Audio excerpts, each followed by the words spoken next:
Hi folks, it is another scorcher of a day out here. You just wouldn't believe it. It was supposed to rain today and I didn't think I was going to be able to work on my truck, but as it turned out, it didn't rain. It feels like soup.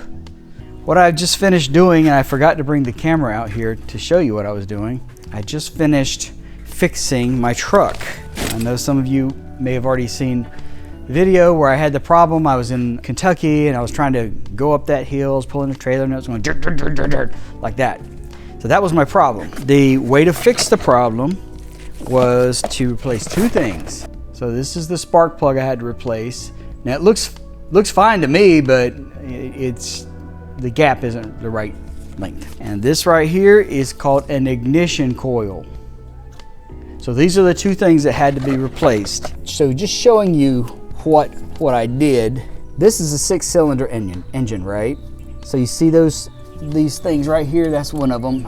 That's the one I fixed actually. So you have 3, and then over here, you have 3 that are hidden under this thing right here. As luck would have it, it was this one right over here, which is easily accessible. So I was really happy about that. So it's just a matter of taking both of those things out and then replacing them. Now, I'm not gonna lie, I had some help. I had a lot of help. My neighbor across the street, who I love to death, Mike, came over and helped me. That was a lifesaver. So now, the truck is working, I tested it, and now I can go do the things I've been meaning to do. Like, for example, go to the mountains and look at properties, you know, that kind of thing. So I'm all excited over that. I mean, I've been putting that off for like 2 weeks, maybe 3. I had a couple of things I wanted to mail. I saw on eBay.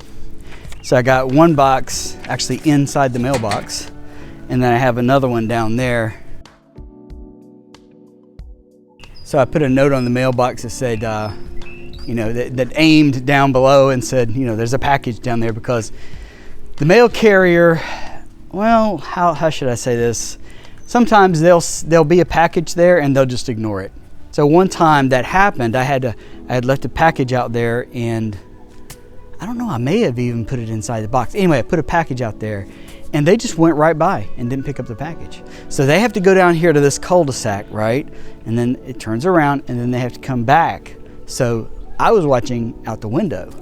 So then I went and got the package and walked right up to the car and said, "You missed something." I said it like that too, kind of, you know, sarcastically. And the person said, "You know, you can put in a order to have us pick up a package." And I thought to myself, I shouldn't have to put an order in for you to pick up a package. I put a package right out there. So anyway, I keep an eye on things. So the other project I've been working on today is, of course, you see, here's my travel trailer. The water pump stopped working. It basically lost its prime. This is the pump that was in there. I told Mike, I said, look, you don't even have to do the work. I just want to show you what my issue is, and you tell me the best way to approach it, right? You see that thing on the left, that black thing mounted to the wall? That is the water pump. So I was telling Mike, I just need to make a hole in the side here so that I can get to the water pump, because I really couldn't get to it. Now it looks like it's easy to get to from here, but when you're lying flat like that, it's really difficult to work on that kind of stuff. So I was like, well, you just tell me, you know, where I should put the hole so I can get in there and work on that thing. And he was like, oh, I can tell you the best way to do it. He said, the best way to do it is just to crawl in there. And so I said, look, you can't really get in there. I said, so let me go in the house and get the vacuum cleaner, and I'll just kind of clean out the area so you can see a little bit better. So when I got back, he was already crawled in there. So I had already bought a new pump.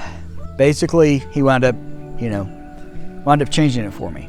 It was unbelievably hot too.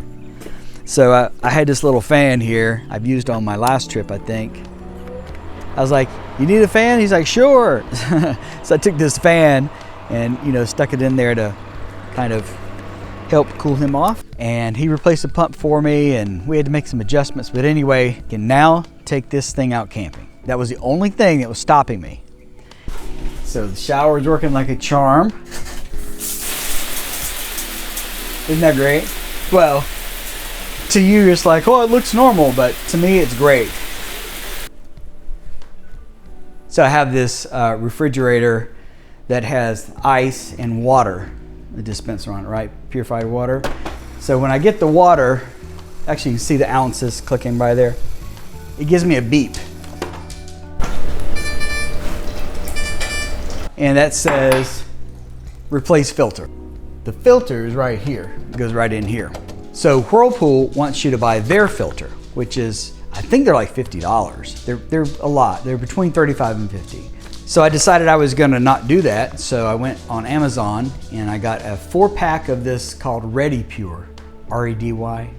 They're exactly the same, they're a generic, and I got 4 for just about the same price as one of the original Whirlpool brand. And that's what they look like. And so anyway, it has a new filter in there right now. It's still beeping at me because it's not a Whirlpool filter. Okay, so that's what I've been up to today, and thanks for joining me. See you next time.